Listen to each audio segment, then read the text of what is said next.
I have always been a man of faith, a follower of the Bible's teachings, and committed to leading an honest life. For years, I struggled to keep my small restaurant alive, a family business where everything was prepared with care and dedication. However, no matter how hard I tried, my establishment remained empty, while the big fast food chains thrived. Consumed by frustration and unable to understand why my values weren't leading me to success, I cried out to God for an answer. That night, something happened, maybe a dream, maybe a revelation. I found myself transported to a place that should never exist, a domain where the dark secrets of the food industry were exposed without filters. What I witnessed there, no one should ever see. The souls behind every meal served. The hidden cost behind an irresistible taste. Dark pacts, sacrifices, and horrors shaping what people eat without question. Now, I know the truth, and you need to know it too. The taste of damnation. My name is Daniel Carter, and for many years, I believed I was on the right path. Since childhood, my faith had been the foundation of my life, and when I decided to open my restaurant, Grace and Flavor, I wanted it to reflect my principles. It wasn't just a place for meals, it was a place where food was made with honesty. No artificial ingredients, no shortcuts, no deception. I wanted to nourish not just bodies, but souls. But Ridgeway, my city, didn't seem to care. Crowds flocked to fast food chains, leaving my restaurant nearly deserted. I watched as Tasty King and Megabyte burgers were always packed, their glowing signs standing like modern-day temples of gluttony. Each day, my cash register grew emptier, my bills piled up, and doubt began to creep into my mind. Then, on that fateful night, I collapsed to my knees in my restaurant's kitchen. The scent of spices still hung in the air, but all I could taste was bitterness. I clenched my hands in prayer, my eyes filled with tears. Lord, what am I doing wrong? The silence was deafening. The air around me felt heavier, pressing against my chest. A cold shiver ran down my spine, followed by a sudden dizziness. I reached for the sink to steady myself, but my fingers slipped. The floor vanished. The air vanished. And then, I fell. I fell for an immeasurable amount of time, swallowed by an endless void. The heat around me became suffocating, and when I finally felt solid ground beneath my feet, I opened my eyes. I was no longer in Grace and Flavor. I was in a place that should not exist. The smell hit me first. It wasn't just oppressive heat, it was an acrid stench, like old grease mixed with something rotten. The air was thick, heavy, difficult to breathe without leaving a bitter taste in my mouth. I found myself in a narrow alley, surrounded by towering buildings lit with flashing neon signs. Bright billboards advertised fast food chains I had never heard of: Gula's Grill, Hell's Fry, Demon's Delight. The letters glowed in vibrant colors, but something was off. They looked alive. The words flickered as if they were breathing, pulsating with their own energy. My head pounded. Where the hell was I? I hesitantly stepped onto the street. The place was crowded, but something about the people unsettled me. Their faces were pale, their eyes sunken, weighed down by exhaustion. They chewed constantly, devouring enormous burgers and greasy slabs of meat dripping with a dark liquid. But no matter how much they ate, they never looked satisfied. A sick feeling twisted in my stomach as I noticed something even worse. Through the illuminated window of a restaurant, I saw a man sitting at a table, shoving a massive sandwich into his mouth. But as he ate, his skin shriveled. Wrinkles deepened, his eyes sank further. He was aging before my eyes. I needed to get out of there. But then, a scent far too familiar filled my nostrils: hot oil, grilled meat, toasted bread. And my feet, as if they no longer belonged to me, started moving forward on their own. I was being pulled toward a restaurant up ahead. Its mirrored glass doors reflected the city in a grotesque, distorted way. Above them, a flickering red sign displayed the name: Tasty King.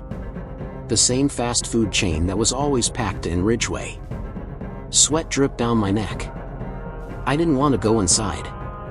But the doors opened on their own, creaking like rusted metal. The thick scent of fried food and roasted meat wrapped around me. and as I stepped inside, I immediately regretted it. What I saw inside was pure horror. At first glance, Tasty King looked like a normal fast food joint. Red plastic booths, colorful posters advertising irresistible promotions, the tempting aroma of grilled food in the air. But as my eyes adjusted, the disturbing details revealed themselves. The walls weren't just decorated with images of juicy burgers. They were pulsing. Something slithered beneath the surface, as if the walls were alive. The promotional posters displayed smiling customers holding delicious meals. But when I blinked, their faces changed. Their expressions warped, their mouths open in silent screams. Then, I noticed the employees. Behind the counter, the cooks worked non-stop. Their clothes were drenched in grease, their skin was pale, their eyes hollow and lifeless.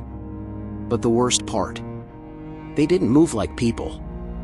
Their motions were mechanical, robotic, like puppets on invisible strings. I took a step closer. Behind them, a massive grill sizzled with dozens of patties cooking at once. But when I looked closer, my blood turned to ice. The meat was moving. It pulsed. It twitched, writhing as if it was alive. I froze. Then, I heard a whisper. I turned. One of the cooks was staring at me. Unlike the others, his eyes still held a trace of awareness, but they were filled with terror. His lips trembled as he forced out a few barely audible words. "Get out of here, before it's too late." Before I could react, a horrific sound tore through the air. A scream. A scream of pure agony. The sound came from the kitchen, beyond the grill. My whole body trembled, but something inside me forced me to see what was happening. I stepped forward.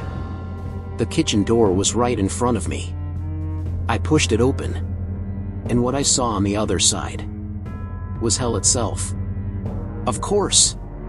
Here's the continuation of your story in American English, maintaining the same eerie tone and terrifying details.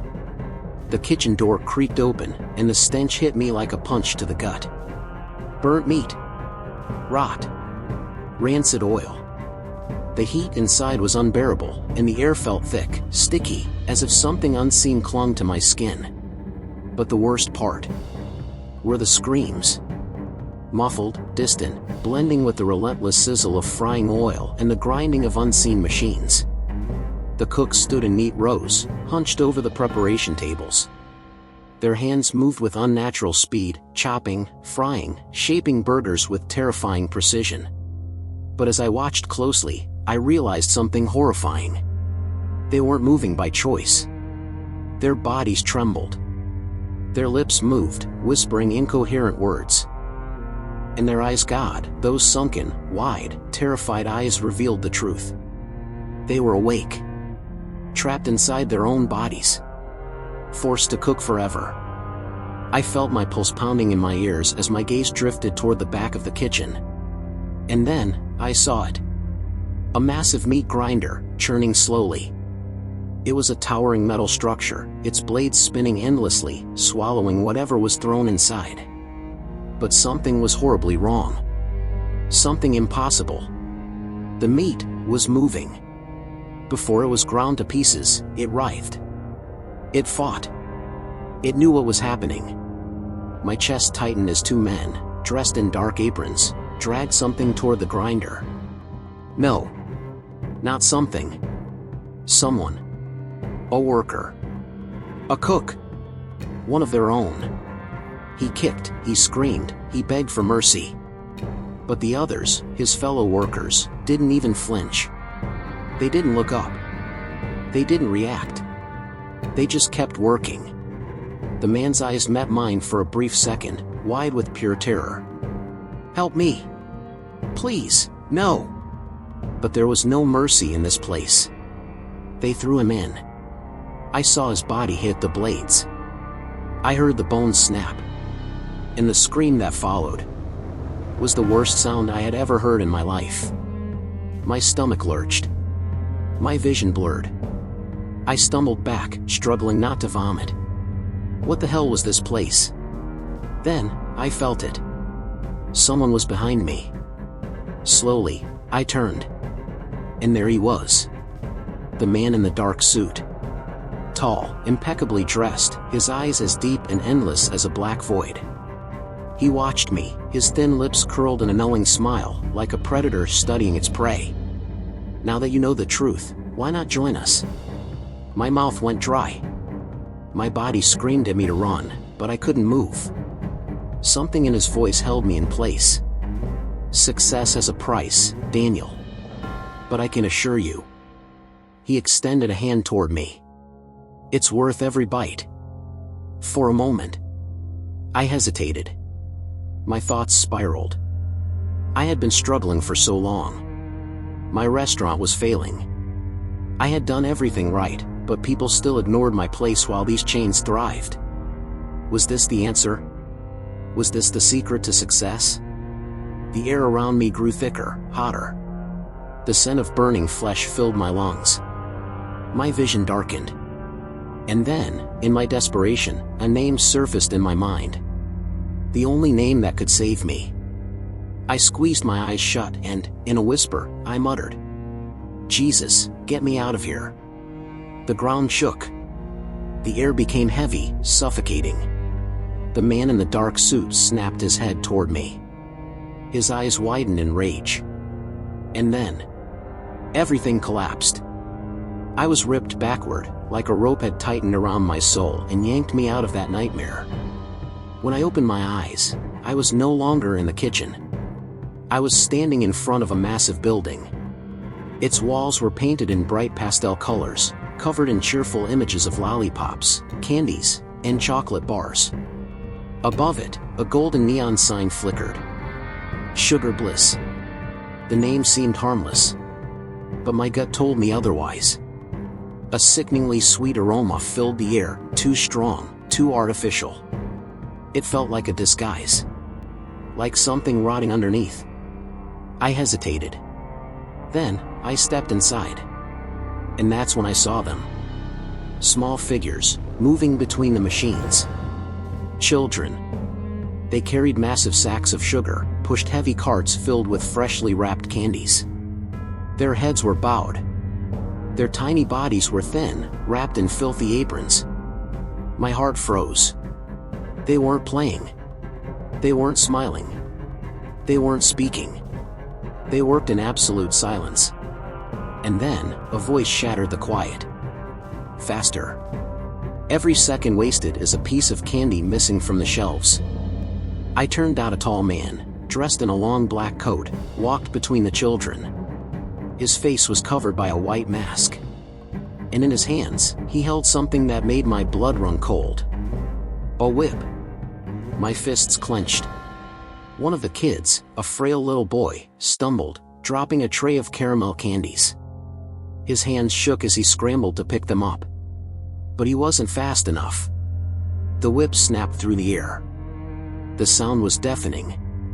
The boy flinched, his tiny frame jerking forward in pain. But the others didn't react. They didn't look up. They just kept working. Like they had seen it too many times before. I gritted my teeth, my whole body boiling with rage. I wanted to shout. I wanted to run to them. I wanted to tear this place apart. But I couldn't move. It was as if something held me in place, forcing me to watch. And then, I saw it. The liquid dripping from the boy's wound. But it wasn't blood. It was something thicker. Something darker. Something that moved on its own. My breath hitched. This place wasn't just stealing their childhood. It was draining something much worse. The masked man raised the whip again. And before the next lash could fall, the floor beneath me collapsed. I was swallowed into darkness. Of course. Here's the continuation of your story in American English, keeping the same chilling atmosphere and unsettling details. The floor beneath me vanished, and I plummeted into darkness once again. But this time, the fall was different. It wasn't just an endless descent into the void. Something was pulling me. An invisible force yanked me through space, my body twisting, weightless, as if I were being dragged through reality itself. The heat intensified. It became unbearable, suffocating. And then, I hit the ground. The impact knocked the breath from my lungs, and as I lifted my head, my blood ran ice cold. Before me stretched a long, sterile hallway, illuminated by flickering fluorescent lights. The floor was pure white tile, polished to the point where my reflection stared back at me. The air reeked of chemicals, disinfectant mixed with something metallic. Something iron-like. Blood. Then I heard it. A rhythmic, mechanical sound. Blades. Slicing. Cutting. My heart pounded. As if my legs had a mind of their own, I began to walk. Each step echoed eerily through the silent corridor. And then, at the far end of the hallway, a massive steel door slid open. And beyond it, I saw the slaughterhouse. My stomach twisted at the sight before me. A vast industrial hall, filled with hanging hooks and conveyor belts. But what dangled from those hooks wasn't cattle. It was people. Human bodies. Suspended by their ankles, slowly gliding along the mechanical track. Their skin was dry, stretched tight over hollowed features. Their lifeless eyes were still open. And they were looking at me. My throat clenched. The rhythmic whirring of the machines grew louder. And then I realized, they were still alive. Their fingers twitched. Their lips moved. And one of them, with what little strength remained, whispered, "Run." My legs finally obeyed. I bolted through the slaughterhouse, dodging the grotesque tables lined with severed limbs and conveyor belts dripping with fresh, moving flesh. The stench of death and burning meat clung to me like a second skin. And then, I saw him. Standing near a blood-soaked metal table, sharpening a long knife. A butcher. But not just any butcher. He wore a stained white coat, his face hidden behind a mask of leather. His gloved hands held the gleaming blade, the slow, deliberate sound of sharpening metal scraping through the air. He turned his head toward me. And then, in a voice that sent ice through my veins, he muttered, "A fresh batch is coming in. Top quality meat." My feet locked in place. Before I could move, a shrill alarm blared through the slaughterhouse. The conveyor belts sped up. The hanging bodies began to thrash. The machines roared to life. And the butcher stepped toward one of the hanging bodies. He lifted the knife. And in one swift motion, the flesh screamed. I ran. I ran with everything I had. The machines hissed. The chains rattled. The sound of slicing and grinding filled the air. A metal door burst open in front of me. Without thinking, I threw myself through it. And the world vanished again. For a brief moment, there was nothing. And then, I was standing in an immense banquet hall. The room was bathed in the dim glow of golden candelabras. The walls were jet black, covered in strange moving symbols that pulsed like veins beneath the surface. In the center of the hall stood a long wooden table, adorned with silver platters of steaming meat, crystal goblets filled with thick, red liquid, and golden plates overflowing with exotic dishes. A feast. Seated around the table were figures dressed in luxurious garments. But something was wrong. Their faces. Their skin was too pale. Their eyes, too hollow. And as they ate, as they chewed and swallowed, something drained from them. Piece by piece. Each bite stripped away a part of them. At the head of the table, sitting in an ornate chair, was him. The man in the dark suit. He looked at me, waiting. Smiling. Daniel, his voice was smooth, patient. He gestured to an empty seat beside him. You finally arrived at the main course. Please, sit. My fingers curled into fists. What is this? He tilted his head slightly. What everyone desires. He motioned to the guests. they accepted the invitation. They feasted, they drank, and in return, they gave up something insignificant. A slow grin spread across his face. Their souls. My stomach twisted. I don't belong here. His quiet chuckle echoed through the hall. Oh, but you do. You came here willingly. Suddenly, the world around me shifted. I was no longer in the banquet hall. I was standing inside Grace and Flavor. My restaurant. My kitchen. The familiar scent of my food filled the air. But something was wrong. The restaurant was full. Every table occupied. Customers laughing, eating, devouring their meals. The cash register rang over and over, numbers higher than I'd ever seen. My restaurant was a success. My chest tightened. This wasn't real. All you have to do is accept, Daniel. I can give you everything. His voice slithered behind me. I turned. And there he was. Leaning casually against the counter, his eyes gleaming with amusement. Loyal customers. Endless wealth. The recognition you've always dreamed of. Then, I looked at my hands. My breath caught in my throat. They were covered in blood. A shiver crawled down my spine. I looked at the plates in front of the customers. They ate with delight, smiling, unaware of what they were eating. The meat. My stomach lurched. I finally understood. If I accepted, if I chose this path, I would become a supplier. I squeezed my eyes shut, took a slow, shaking breath, and whispered the only name that could save me. Jesus. The room shook. The walls cracked. A chorus of screams erupted. The man in the dark suit rose to his feet, furious. The illusion shattered. And then, I woke up. Of course. Here's the final part of your story in American English, maintaining the same intensity and eerie atmosphere. I gasped for air as my eyes flew open. I was back. The cold, solid floor of Grace and Flavor's kitchen pressed against my back. The scent of freshly baked bread and spices filled the air. But nothing felt the same. My body trembled, my lungs struggled for breath, and my heart pounded as if I had just escaped a nightmare too real to be a dream. The screams. The grinding of flesh. The banquet of the damned. Everything still echoed in my mind. But above all, I knew the truth now. Slowly, I pushed myself up. My kitchen looked exactly as I had left it, the same counters, the same equipment, the same warm lighting. But my eyes, they saw differently now.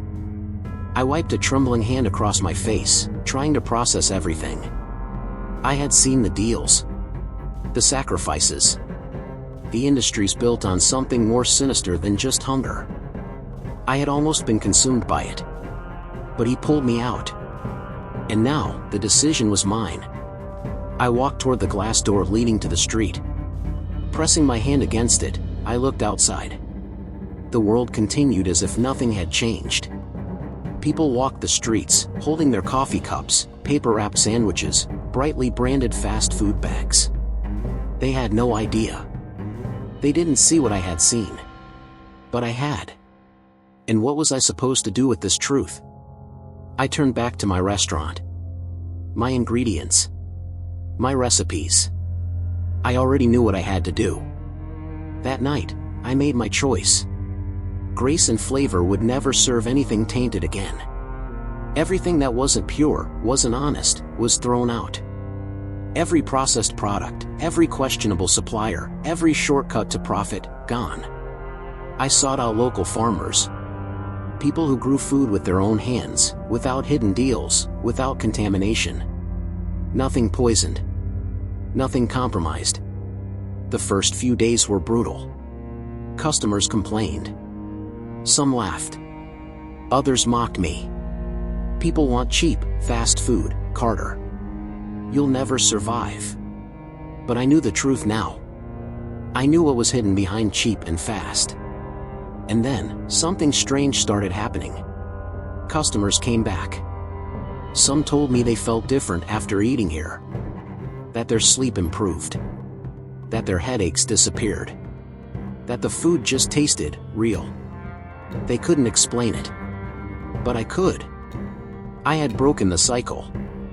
Out there, beyond these walls, Hell's Kitchen still thrived. The golden signs of fast food chains still flickered like neon temples.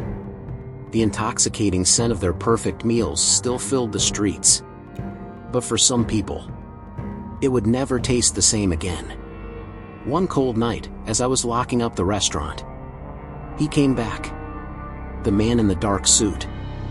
He walked into grace and flavor with the same eerie calm, his eyes scanning everything. I stood behind the counter, waiting. He ran his fingers along the polished wood, then smiled slightly. "There's still time to change your mind, Daniel. The world is still hungry." He was right. The hunger of the world never ends. But now, I knew what truly fed it.